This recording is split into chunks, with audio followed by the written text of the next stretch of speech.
30일 앞으로 다가온 22대 총선의 지역별 민심과 주목받는 핵심 선거구를 날카롭게 분석해보는 총선 핫플.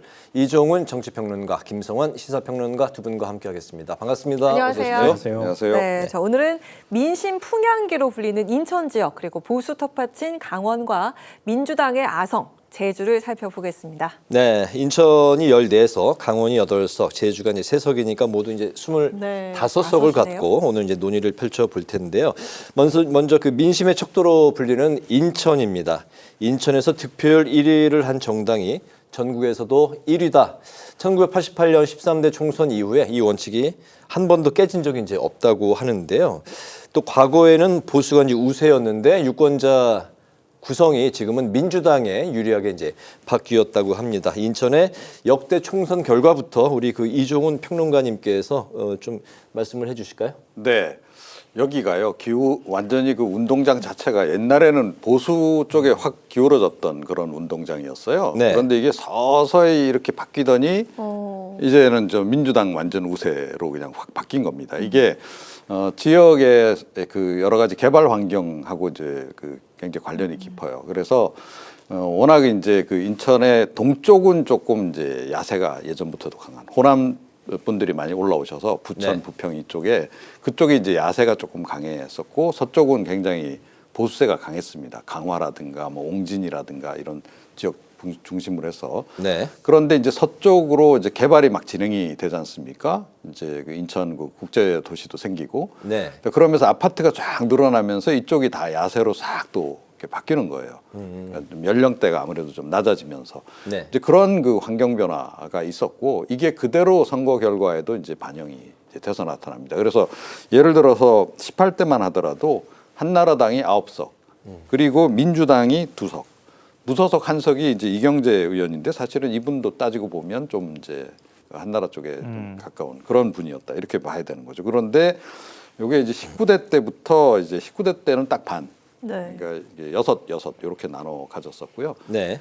그 다음에는 이제 7대 6, 민주당이 이제 그 7석 이제 이렇게 바뀌면서 지난번 같은 경우에는 이제 그러니까 한석만 지금 이제 그 당시 미래통합당이 한석, 네, 무소속이 한석, 그렇습니다. 민주가 10석이었죠. 그 당시 이제 미래통합이 한석이고 네. 무소속 한석이 이제 윤상현 의원이기 때문에 사실은 이제 이 보수 후보라고 봐야 되는 거죠. 그래서 그렇게 보면 2석 빼고 나머지 11석은 모조리 민주당이 이제 싹쓸이하는 이제 그런 그 판세로 이제 완전히 이제 극적으로 이렇게 확 바뀐 거고요. 네.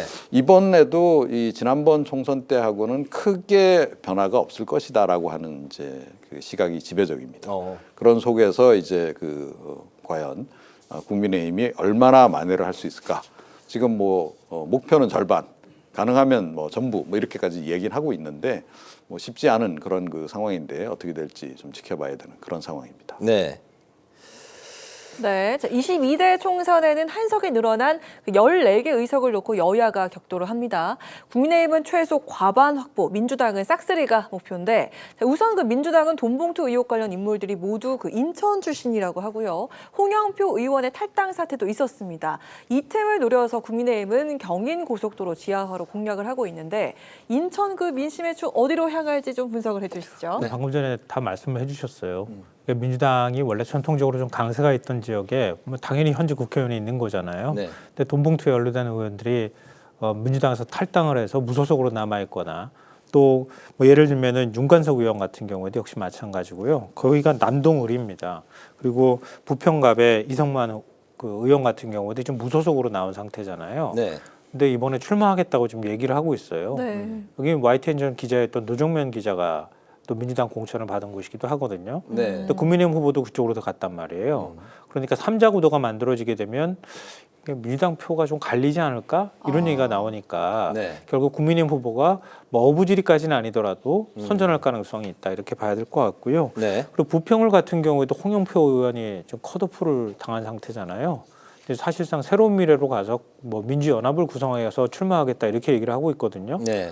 근데 홍영표 의원은 사선이란 말이에요. 지역세가 굉장히 강하다고 봐야 되거든요. 또 거기에 민주당은 또 새로운 인물이 들어갔단 말이에요. 그러니까 얼마나 정당 일체감을 갖고 민주당 지지층이 지금 민주당 후보로 확 표를 몰아주느냐 아니면 홍영표 의원이 어느 정도 표를 가져가느냐에 따라서 삼자 구도가 또 될 가능성이 있어서 네. 이런 경우에는 국민의힘 후보가 그 덕을 볼 가능성이 있거든요. 그러니까 세 개의 지역구가 벌써 흔들릴 수 있잖아요. 그러니까 전체 지역구 가운데 세 개가 흔들려 버리면은 민주당의 일종의 이제 인천 지역의 전략에 차질이 빚어질 가능성이 있다. 이렇게 네. 봐야 될 것 같고요. 그래서 세 지역을 한번 좀 보시면 어떨까 싶고요. 그리고 또 서구 지금 선거구가 갑을에서 갑을병으로 나눠졌잖아요. 그것 때문에 사실 계양에도 이렇게 행정구역이 조정되는 현상이 있었어요. 일부 네. 동이 계양을로 편입되고 빠지고 하는 일들이 있었거든요. 근데 그리고 난 다음에 이재명 대표도 지금 출마를 한 상황이기 때문에 거기에도 어느 정도 영향을 미치지 않겠느냐 이런 전망이 나오는데 큰 구도에 영향은 없다 하더라도 일부 또 영향을 미칠 소지가 있어서 그것도 좀 지켜볼 필요가 있을 것 같고요. 네. 근데 지금 말씀하셨던 것처럼 경인고속도로 지하화 얘기했는데 지난주에 윤석열 대통령이 마침 인천시청을 찾아서 민생 토론을 했잖아요. 그때 인천의 하늘과 땅 바다를 다 바꾸겠다 이런 얘기를 했어요. 네. 근데 그러면서 내세웠던 공약이 경인고속도로 지하화를 하겠다. 근데 2027년에 착공하겠다. 이렇게 얘기를 했어요. 그러니까 인천에 있는 인천 시민들이 볼 때는 2027년이면은 윤석열 대통령 임기 말이거든요. 네. 그게 지금 총선에 영향을 미친다고 보기는 조금 어려울 것 같아요. 제가 볼 때는. 일종의 기대감은 뭐 일정 부분 가질 수 있겠지만 현실적으로 지금 총선에 영향을 미칠 만큼 피부로 와닿는 변화를 느끼기에는 쉽지 않다. 이렇게 보는 게 맞을 것 같고요. 뭐 인천공항이나 인천항 부두를 바꾸겠다 이런 것도 일종의 계획에 가까운 얘기라 한동훈 위원장도 그런 얘기를 하고 윤석열 대통령도 얘기한다 하더라도 인천 지역의 표심에 직접적인 영향을 미치기에는 좀 부족하다. 이런 생각이 들고요. 지금 전체적으로 뭐 조사한 것들을 보면은 인천과 경기 지역 같은 경우에는 아직도 국민의힘이 민주당보다는 우세에 있다고 보기는 좀 어려워요. 네. 그리고 정권 심판론의 측면에서 봤을 때에도 서울하고는 조금 결이 다르거든요. 근데 이거는 서울에서 그러니까 주로 이제 인천 지역에 특히 인천 아까 이제 서부 쪽 지역 말씀하셨지만 전통적으로는 인천 동부 쪽 서울 접경지에 해당되는 부천이나 부평 이런 쪽 부평 지역이나 이런 지역이 노동자들도 많이 있고요. 그쪽이 강세였었는데 점점 인천 구도심까지 지금 아파트 개발이 많이 되면서 유권자층이 젊은 층이 많이 유입되면서 근본적으로 유권자층이 바뀌지 않았느냐 이런 얘기를 하고 있거든요. 그러니까 유불리를 굳이 제가 뭐 가른다고 하면은 네. 이전 선거에 비해서는 민주당이 확실히 지형 자체로 보면은 조금 유리한 위치에 있는 건 맞다. 하지만 아까 풍양계 말씀하셨던 것처럼 네. 전통적으로 보수 성향을 갖고 있는 지역들도 한 5개 정도 지역구 정도는 된단 말이에요. 네. 거기에 여론이 좀 바뀌거나 정권 지원론 쪽으로 국민 여론이 쏠리거나 이런 현상이 나타난다고 하면은 그러면은 지금은 뭐 12석을 그 전체 지역구에서 2석 정도만 국민의힘이 가져갔지만 근데 그거보다는 훨씬 더 선전할 가능성도 있는 거죠. 뭐 여론을 알 수는 없는 거니까요. 앞으로 좀 한 달 정도 안 남은 기간을 좀 지켜봐야 될 것 같습니다. 알겠습니다. 지난 총선에서 이제 11석으로 민주당이 이제 싹쓸이를 하고 이제 그 압도했던 그런 인천 지역인데 이번에도 전반적인 건 우세한 그런 이제 지형이지만 민주당 옷에서 다른 뭐 그 무소속이나 또 그런 식으로 이제 그 이번에 이제 격돌하게 되는 도전하게 되는 그다음에 그런 현역 의원들과 민주당 의원들 간의 격돌이 또 하나 이제 변수가 될 수 있다. 그렇죠. 삼자구도가 될 어부지리로 경우에는 국민의힘이 어부지리까지 가져갈 수 있다. 예, 그거는 사실은 선거 구도를 좀 뚜껑을 열어봐야 될 것 같아요. 네네. 이 지역을 따로 여론조사를 한 게 아직까지는 없기도 하고요. 전체 여론조사하면 보통 샘플이 그렇게 크지 않기 때문에 이 지역만 따로 분리해서 여론조사를 해야 되거든요. 네. 근데 그거는 여론조사가 아직 나오지는 않은 것 같아요. 그런 여론조사 결과가 나오면 네. 그러면 확실하게 민주당이 유리한 지역구가 될지 아니면은 좀 실망한 유권자들이 이번에는 국민의힘을 한번 선택해 보면 안 될까 이런 마음으로 돌아섰는지 이건 좀 판단할 수 있지 않을까 싶습니다. 알겠습니다. 인천의 최대 격전지라고 하면 뭐 이번에 그 많은 언론의 그 관심을 받고 있는 바로 단양 그 계양을이 될 것 같습니다. 이 계양을의 역대 전적을 보면 17대 총선 이후에 재보선을 포함을 해서 7번의 선거에서 딱 한 번을 제외하고는 민주당이 모두 이제 승리를 한 곳인데 이번에 그 민주당의 철옹성으로 불리는 바로 이곳에서 원희룡 장관과 전 장관과 이재명 대표 간의 최근에 그 여론조사 지지율이 뭐 오차 범위 안에서 접전을 네. 벌이고 있다. 이런 그 조사도 나오고 있는 상황인데요. 명령 대전의 결과 좀 어떻게 예상을 하실까요? 네, 아직까지는 이재명 대표가 우세하다. 이제 그렇게 봐야 할 것 같고요. 네. 이제 이 상태에서 이제 과연 이제 원희룡 장관이 얼마나 이제 추격을 해서 이제 갈 거냐, 정말 반전 드라마를 쓸 거냐 말 거냐, 네. 이제 그런 거죠. 이 지역은 수도권뿐만 아니고 사실은 이번 총선에서 가장 주목받는 지역이라고 이제 봐야 되겠습니다. 네. 이제 그런 정도로 이제 그 중요한 그런 선거인데 앞서 말씀드린 대로 이 지역은 또 이제 호남세가 굉장히 강한 지역입니다. 전통적으로. 그래서 이제 민주당세가 이제 워낙 이제 강한 지역이고 그래서 국민의힘 계열의 이제 뭐 정치인들이 여기서 당선되기가 굉장히 어려운 그런 그 국면이에요. 네. 그나마 이제 이번에 이제 원희룡 전 장관 정도 되는 이제 중량급이 투입이 됐기 때문에 뭐 이렇게 약간 많이 추격을 해서 지금 이제 뭐 오차 범위 내까지 따라붙었다. 이제 이런 평가가 이제 나오는 거긴 한데요. 이제 여기서는 사실은 그래서 뭐 막판 악재 이런 부분도 굉장히 중요할 것 같고 최근에 이제 이재명 대표가 이 지역에서 유세하는 과정에서 이른바 이직 발언 내놔갖고 논란이 되기도 하고 그랬었잖아요. 네. 그런 것도 계속 쌓이면 사실은 아무리 이재명 대표에 대해서 이쪽 지역에서 지지를 하고자 하는 마음이 많더라도 이게 좀 이제 투표장에 안 나갈 수 있습니다. 진보 지지층이. 그래서 이제 그런 부분 막판 관리를 잘해야 되는 거고, 사실은 뭐 이제 원희룡 전 장관도 이제 진보 진영에서 굉장히 싫어하는 또 이슈에 또 연관이 돼 있잖아요. 양평고속도로 그런 부분들을 어떻게 지역 유권자들에게 이제 잘 이제 해석을 해명을 할 수 있느냐 그런 거에 따라서 결국은 이제 달라지지 않을까. 이 지역은 뭐 이렇게 기본적인 이제 운동장도 운동장이지만 개인기도 굉장히 많이 그 작동할 수밖에 없는 그런 상황이 됐다. 이렇게 보시면 될 것 같습니다. 네, 아직까지 이재명 대표가 조금 더 뭐 그 우세하다 이렇게 이제 좀 비교 보고 계시는 우위에 거예요. 있다. 비교 이렇게. 우위에 있다. 네. 김성환 평론가님. 요즘에 이런 질문을 받을 때 네. 답변하기가 제일 곤란해요. 근데 또 제일 또 관심 있고 물어보고 싶은 게 바로 그런 거예요. 아, 국민의 마음. 여론조사가요. 네, 깜깜한 방 안에서 까만 고양이를 잡는 거랑 비슷하다고 얘기를 하거든요. 네, 그러니까 더듬더듬 사실 국민의 마음들을 살피는 건데 네. 틀리는 경우도 굉장히 많이 그렇죠. 있잖아요. 네. 그래서 그걸 기초로 해서 저희가 말씀드리기는 좀 어렵지 않을까 싶은데 과거의 선거의 어떤 추이나 유권자 지형이나 이런 것들로 보면 민주당이 유리한 건 그거 부인하기는 어려워요. 네. 그리고 또 선거를 하더라도 보통의 경우에는 한 몇 %포인트 안쪽에서 왔다 갔다 승부가 갈리거나 아니면 뭐 1% 안쪽으로 가는 지역구도 많이 있잖아요. 수도권 네. 같은 경우에는. 근데 이 지역은 그렇지 않은 지역구라는 거예요. 그러니까 웬간에서는 국민의 후보가 웬만한 후보가 나와가지고는 오차범위 안에까지 들어가기 쉽지 않은 지역구인 것만은 틀림이 없다는 거죠. 네. 근데 원희룡 전 장관이면 체급이 굉장히 뭐 그 중량감 있는 대선급이니까. 예 그렇죠. 또 의원이기도 하고 그러기 때문에 가서 이번에 한번 해보겠다 이렇게 도전을 하기도 하고 그랬으니까 그 지역에 예를 들어서 나는 좀 보수 성향을 갖고 있다거나 아니면은 이번에 민주당 마음에 안 들어 이런 사람들 있을 수 있잖아요. 네. 그런 층이 확실하게 투표장으로 나가준다. 그런데 민주당 전통적인 지지층은 에휴, 난 투표하기 싫어. 이렇게 해버린다. 네. 그러니까 그런 층들이 보통 10% 안쪽으로 왔다 갔다 한단 말이에요. 그러니까 투표율이 낮게 나오는 현상이 발생한다. 이러면은 투표 결과를 아무도 예상할 수가 없겠죠. 네. 예를 들면 뭐 지난 지방선거 때 뭐 호남 투표를 얘기할 때 30%밖에 안 나왔대밖에 안 나왔다고 네. 얘기를 하잖아요. 그런 것처럼 아무리 내 편이 많은 지역구라 하더라도 투표장 가기 싫어. 그렇게 해버리면은 전혀 의외의 결과가 나올 수도 있으니까 네. 단언하기는 쉽지 않다. 질문 안 해주셨으면 좋겠다. 이런 말씀을 드리고 싶습니다. 참고하겠습니다. 네. 알겠습니다. 근데 뭐 그 구도에서 제가 이미 다 설명은 드린 것 같아요. 네. 예. 네, 자 다음은 강원으로 가보도록 하겠습니다. 8석이 있는데요. 보수세가 강한 지역이죠. 민주당이 역대급 압승을 거뒀던 21대 총선에서도 강원 그 8석 중에 민주당은 3개 의석밖에 차지하지 못했습니다. 지금 민주당 목표가 4대4.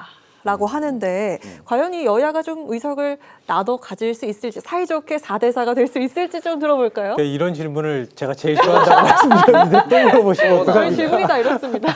왜냐하면 제일 관심 가는 부분이 바로 이런 쉽지 부분이거든요. 않죠. 쉽지 예, 않죠. 예, 여기도 지역 구도상으로 쉽지가 않은데요. 왜냐하면 19대 때부터 따지면은 19대 때 민주당이 한 석도 못 갖고 갔고요. 네. 20대 때 민주당이 여기서 한 석을 가져갔고 21대 때 세 석. 3석 가져갔거든요. 전체 8석 가운데 네. 그만큼 강원 지역은 보수세가 강하다 이렇게 봐야 될 것 같고요. 접경지를 끼고 있는 가장 길게 끼고 있는 지역이기도 하잖아요. 네. 그러니까 자연스럽게 군인들도 많이 있기도 하고 보수 성향이 강하다 이렇게 봐야 되고요. 또 전체적으로 인구가 굉장히 급격하게 줄어든 지역이잖아요. 강원 지역이. 그러니까 전체적으로 투표자, 유권자들의 연령대가 많이 올라가 있는 상태다. 네. 이렇게 뭐 여러 가지 것들을 감안한다거나 특히 또 영동 지역 같은 경우에는 강원은 영동, 영서 이렇게 나눈다고 네. 하잖아요. 영동 지역은 전통적으로 보수세가 굉장히 강해요. 그러니까 그런 것까지 감안해 보면 국민의힘이 자연스럽게 우위에 있는 지역이다 이렇게 분석하는 게 맞을 것 같고요. 네. 지난번에 이제 3석 가지고 간 것도 참 대단한 결과일 수도 있는데 그거는 춘천은 아무래도 대학들이 밀집해 있기도 하고요. 춘천, 철원 하고 그다음에 여기에 지역구가 너무 많이 붙어 있어가지고, 네. 예, 그러니까 이 지역 같은 경우에는 춘천, 철원, 화천, 양구, 갑 같은 경우에 민주당 네. 허영 의원이 여기서 이겼거든요. 네. 근데 이 지역은 춘천에서 상대적으로 젊은 층이 많이 사는 지역을 끼고 있어요.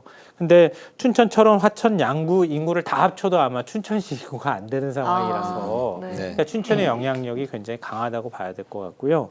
그다음에 원주울의 송기현 후보, 그러니까 의원이 지금 민주당 소속이거든요. 지난번에 이제 이겨가지고. 근데 원주 같은 경우에도 전체적으로 앞서도 좀 방송 들어오기 전에도 잠깐 얘기했지만 혁신도시가 있기도 하고요. 또 인구가 강원 지역에서 제일 많습니다. 원주가. 그리고 외부에서 인구 유입도 많이 된 지역이기도 하거든요. 그런 면에서 상대적으로 민주당이 조금 유리한 지역이기도 하다. 그리고 원래 이광재 의원이 있었는데 강원도지사 출마 때문에 의원직을 내려놓고 그다음에 도지사 출마했다가 거기서 낙선하고 지금 또 분당 갑으로 가 있잖아요. 네. 근데 강원 지역에 이광재 그 전 의원의 영향력이 상당히 컸었어요. 강원도지사도 지냈고. 근데 그 빠진 상황이란 말이에요. 강원도의 새로운 기치나 이런 것들 누가 만들 거냐. 민주당이 그런 부분까지 감안해 본다면 이 의석수를 4석까지 늘릴 수 있을까? 이거는 목표일 수는 있겠지만 네. 참 쉽지 않은, 달성하기 쉽지 않은 목표다. 제가 목표를 달성하지 네. 못한다고 단언하지는 않았습니다. 네, 네. 근데 달성하기 위해서는 굉장히 노력을 많이 해야 된다 이렇게 생각합니다. 네. 네. 뭐 저는 좀 반대 관점에서 좀 도움이 될 만한 반대 관점에서? 이제 얘기를 조금 이제 드리면요. 네.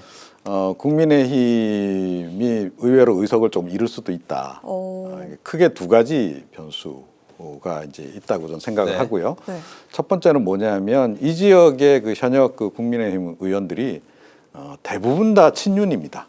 그 중에서도 아주 핵심인 권성동 뭐 의원도 있고 또 박정아 대변인도 있고 네.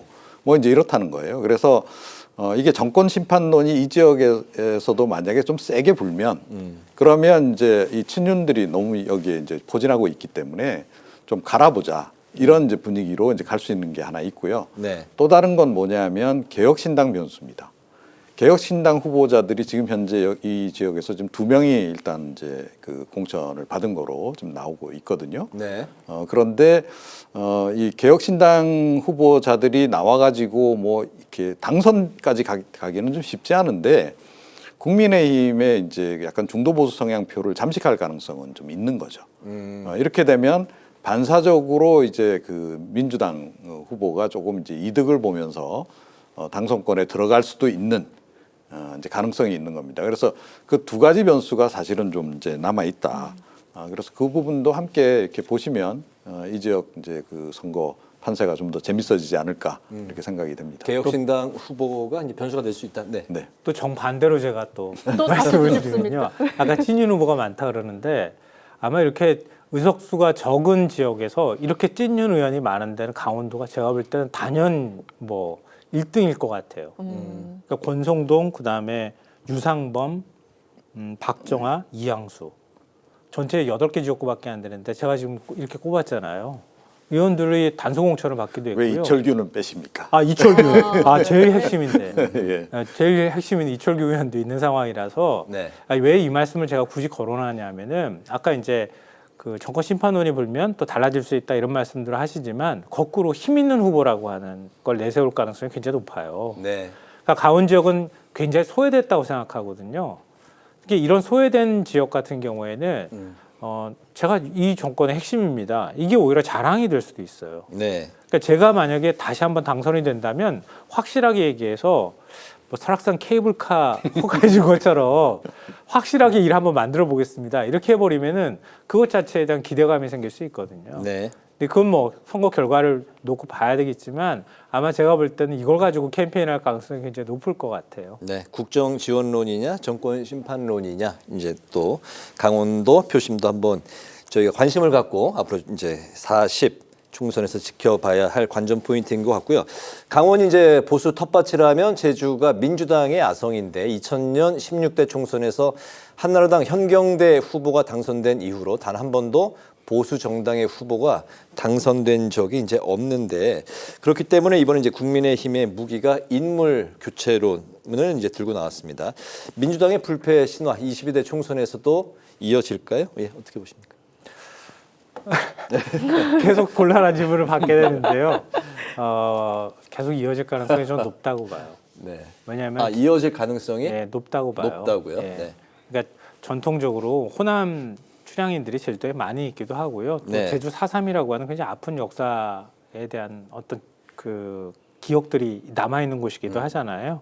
그래서 보수 정당에 대한 거부감이 좀 있는 데다가 이번에 국민의힘이 전략공천을 또 하기도 했거든요. 네. 전략공천 할 때도 그 전략공천에 반발해서 뭐 도당위원장이나 이런 사람들이 무소속으로 튕겨나가거나 좀 시끄러운 게 있었단 말이에요. 그러니까 3개 지역구밖에 없는 상황이란 말이에요. 제주 네. 가불과 서귀포 이렇게 돼 있는데 이게 제주 같은 경우는 굉장히 옆에 이 인맥으로 굉장히 끈끈하게 제주도민들은 연결이 돼 있단 말이에요. 근데 그게 제주도민들한테는 그렇게 썩 긍정적으로 영향을 미치지는 않았을 것 같다 이런 생각이 들고요. 그리고 전통적인 제주 사회의 어떤 그 유권자뿐만 아니라 제주는 아시다시피 외부에서 굉장히 많은 인구가 유입됐었잖아요. 네. 그러니까 유입된 인구들이 주로 연령대가 굉장히 젊은 층이에요. 그러니까 젊은 층이 가지고 있는 상대적인 또 젊은 층이라고 20대는 아니고 그러니까 한 30, 40대 이런 층, 50대까지 이어지는 층이란 말이에요. 그러니까 상대적으로 그 층에서는 가지고 있는 약간 진보성이나 이런 것들을 감안해 본다고 하면 네. 제주 같은 경우에는 원래도 민주당세가 강한데 더 기울어져 있을 가능성이 더 높다. 그러니까 세석 가운데 국민의힘이 한 석이라도 갖고 온다면 그건 꽤 의미 있는 승리가 될 수 있겠다라고 생각합니다. 네, 기존의 민주당세에 더해서 이제 최근에 젊은 층에 유입됐기 때문에 이번에도 민주당 쪽이 야당 쪽이 이제 유리할 것 같다. 네. 네, 조금 전에 이제 뭐 말씀하시긴 했는데 지금 없는 형편에 지금 집안 싸움까지 지금 나버렸어요. 네. 국민의힘이 그래도 이제 조금 노려볼 만한 게 서귀포 쪽이다라는 얘기가 이제 있었습니다. 그래서 서귀포 쪽에서 예를 들어서 이런 그 갈등, 공천 관련한 갈등이 없었고 한다면 한번 해볼 만한 그런 것으로 일단 평가가 나왔었는데 네. 조금 전에 말씀하셨듯이 이제 당내 갈등이 발생하면서 공천 갈등이 심하게 발생해서 여기 이제 무소속으로 그냥 나가던 상황이 벌어진 거죠. 그러니까 국민의힘 후보하고 국민의힘 계열의 무소속 후보 거기에 이제 민주당 후보 이렇게 3자구도 비슷하게 돼버렸어요. 네. 그래서 결국은 이제 민주당 후보가 이제 이 어부지리를 해서라도 당선될 수밖에 없는 그런 구도로 지금 흘러가고 있습니다. 그래서 모르겠습니다. 이게 뭐 어떻게 최종적으로 정리될지는 모르겠는데 정리되지 아니한 상태로 계속 가면 지금 국민의힘이 굉장히 불리하다. 그리고 또 이런 경우가 지금 이제 제주 갑에서도 지금 발생했단 말이에요. 네, 제주 갑에서도 조금 전에 말씀하셨듯이 뭐 이제 당협위원장이 뭐 그냥 이렇게 반발해서 그만두고 막 이제 이런 그 있었고 또 그 지역의 후보가 또 반발해서 탈당해가지고 무소속으로 또 나오고 이런 일이 있었습니다. 그래서 네. 좀 신경을 좀 더 써서 관리를 좀 잘했더라면 그래도 제주 지역에서 서귀포 정도 그 다음에 이제 제주 갑에서도 한번 해볼만 했던 거 아닌가 싶은데 조금 자중질환 때문에 좀 이번에도 좀 어려워진 게 아닌가 그런 생각을 좀 하게 됩니다. 네, 오늘 총선 핫플 이제 마칠 시간이 됐는데 오늘은 인천, 강원, 제주 지역을 살펴봤습니다. 지금까지 이종훈 정치평론가, 김성환 시사평론가 두 분과 함께했습니다. 말씀 잘 들었습니다. 고맙습니다. 고맙습니다.